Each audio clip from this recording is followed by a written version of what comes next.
For decades, cancer was believed to be a disease that arrived late in life, something that appeared after decades of aging, wear and tear, and slow genetic damage.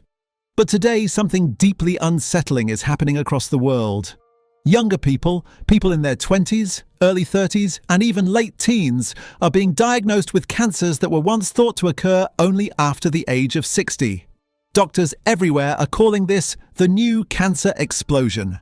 It is steep, sudden, and global. Hospitals from New York to New Delhi, from London to Seoul, from Sao Paulo to Johannesburg are reporting the same alarming pattern. Young adults are getting cancer earlier, faster, and more aggressively than ever before. Across the United States, colon cancer in people aged 20 to 40 has risen so sharply that some doctors now call it a youth epidemic. Breast cancer, thyroid cancer, and even pancreatic cancer are appearing far earlier than expected. In the United Kingdom and Europe, bowel cancer in people under 30 has nearly doubled in the last decade. Even extremely fit, active adults are being diagnosed.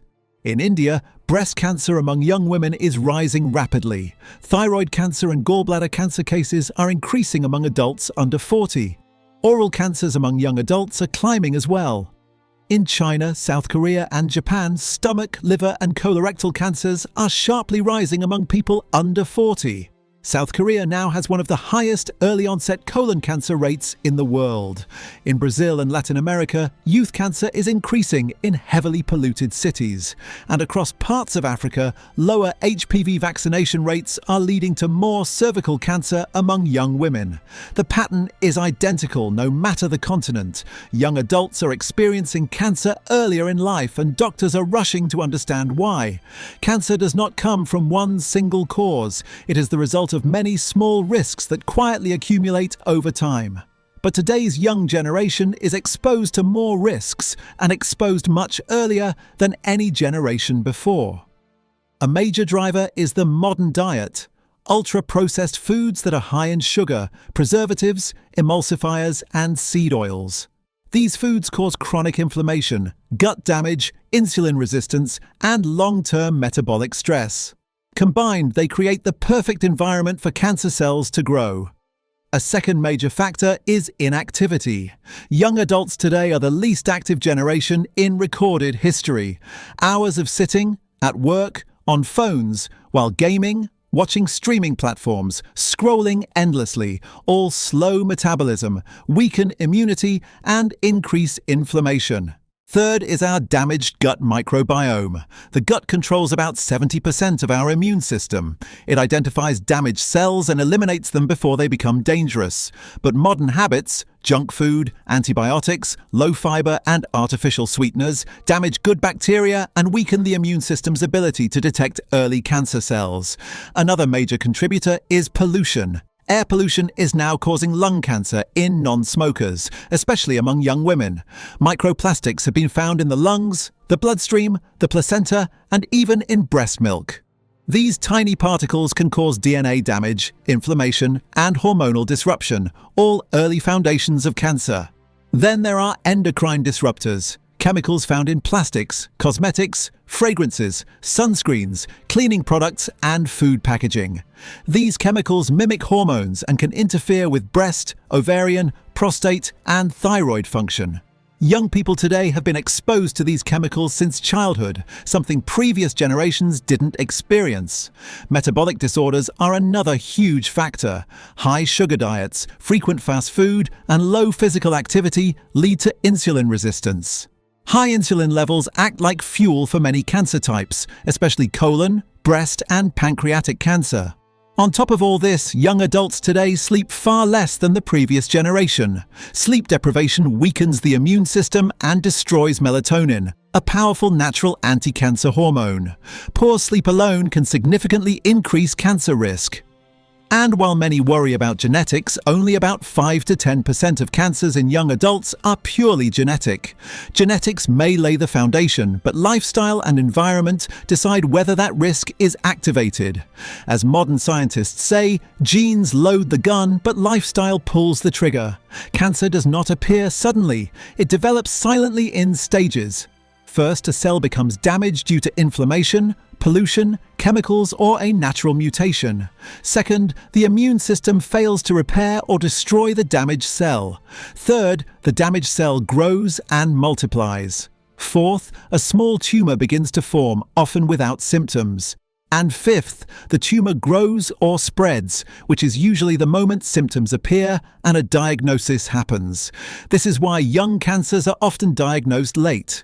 Healthy-looking young adults don't expect cancer, so they ignore early signs, assuming it's stress, acidity, gas, fatigue, or lifestyle issues.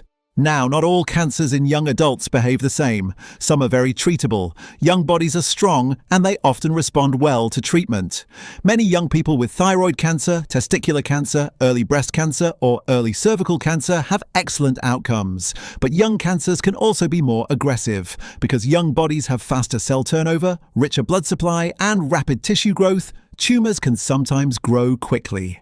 Aggressive cancers like pancreatic cancer, triple-negative breast cancer, glioblastoma, and late-stage colon cancer require urgent diagnosis and treatment. Real-life cases reveal how silent and unpredictable this trend can be. A software engineer in India ignored stomach issues for months, assuming it was acidity from late-night work. By the time he tested, he had stage 3 colon cancer. After treatment and lifestyle changes, he survived and now speaks publicly about early detection. A young mother in the United States was told she was too young for breast cancer, and doctors dismissed her lump as hormonal. Months later, she was diagnosed with aggressive breast cancer. She survived because she insisted on further testing. A university student in South Korea developed stomach cancer linked to H. pylori infection, stress, and diet, now a rising pattern in East Asia. And a 33-year-old athlete from the UK, a marathon runner with no unhealthy habits, discovered bowel cancer after noticing blood in his stool. He saved his own life by pushing for tests that doctors initially said he didn't need because he was too young. A question many people ask is, why are so many celebrities suddenly getting cancer at young ages? There are several reasons, and they reveal important lessons. Celebrities live under extreme work stress. Endless shoots, night schedules, tight deadlines, and high public pressure weaken their immune system and increase inflammation. They are exposed to heavy makeup, hair dyes, styling chemicals, and lighting heat almost every single day. All of these contain substances linked to hormone-driven cancers. Their sleep cycles are severely disrupted with late-night shoots, jet lag, and constant travel. Lower sleep means lower melatonin, and melatonin protects against cancer. Celebrities also undergo more scans, X-rays, CT scans, or MRIs, because of injuries, checks, or routine health tests. This increases cumulative radiation exposure. They use many high-end cosmetic and skincare products, many of which contain endocrine-disrupting chemicals. And finally, celebrity cases are public.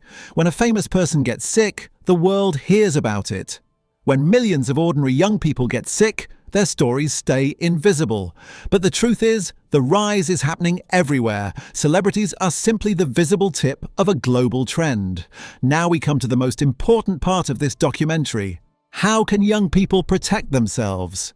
Because prevention is powerful. Lifestyle can significantly lower cancer risk. First, gut health must be protected. Your gut is your primary cancer defense system. Eat 25 to 35 grams of fiber a day. Include fermented foods like curd, kefir, kimchi, or pickles. Cut down on sugar, reduce processed foods, and avoid unnecessary antibiotics. A strong gut can identify and destroy damaged cells before they turn dangerous. Second, reduce ultra-processed foods. Chips, packaged snacks, instant noodles, sugary drinks, frozen fried foods, and processed meats all increase cancer risk. Replacing them with whole foods dramatically lowers inflammation. Third, reduce chemical exposure. Use glass or steel containers. Avoid heating food in plastic. Choose low-tox skincare and avoid heavy artificial fragrances. Endocrine-disrupting chemicals in plastics and cosmetics are strongly linked to breast, ovarian, prostate, and thyroid cancers. Fourth, fix your sleep. Sleep is when the body repairs DNA and removes damaged cells. Aim for 7 to 9 hours of sleep. Reduce screen time before bed. Keep your bedroom dark and cool. Even 1 hour less. sleep a night can increase cancer risk over time. Fifth, move your body. Walking 10,000 steps a day, exercising regularly and avoiding long sitting periods reduce cancer risk significantly. Movement improves insulin sensitivity, reduces inflammation, and strengthens immunity. Sixth, avoid alcohol and eliminate smoking and vaping. Even occasional drinking increases the risk of breast, colon, and liver cancer. Vaping is not safer, it damages cells and DNA, and is strongly linked to lung and throat cancers in young adults. Seventh, get screened early. Young adults often ignore symptoms, but early detection saves lives. Women should do monthly breast self-checks, pap smears, thyroid tests, and get the HPV vaccine. Men should do testicular self-checks and thyroid tests. Everyone should pay attention to digestive symptoms, unexplained weight loss, lumps, bleeding, or pain that does not go away. Science is advancing faster than ever. Immunotherapy teaches the immune system to destroy cancer cells. Liquid biopsies, simple blood tests, may soon detect cancer years before symptoms. Personalized medicine tailors treatment based on your DNA. New mRNA cancer vaccines are being developed, and AI tools can detect early tumors that humans sometimes miss. The future of cancer diagnosis and treatment is becoming more hopeful each year. And now, a message to anyone who is fighting cancer or caring for someone who is: cancer is not a punishment. It is not your fault. And it is not the end. Millions of young survivors across the world rebuild their lives, stronger, wiser, and more determined. Many cancers are treatable. Many cancers are preventable. And almost all cancers become far easier to fight when detected early. Awareness is not fear. Awareness is protection. Awareness is power. Share this video with someone you love. It may save a life. And subscribe for more life-changing science-backed health documentaries.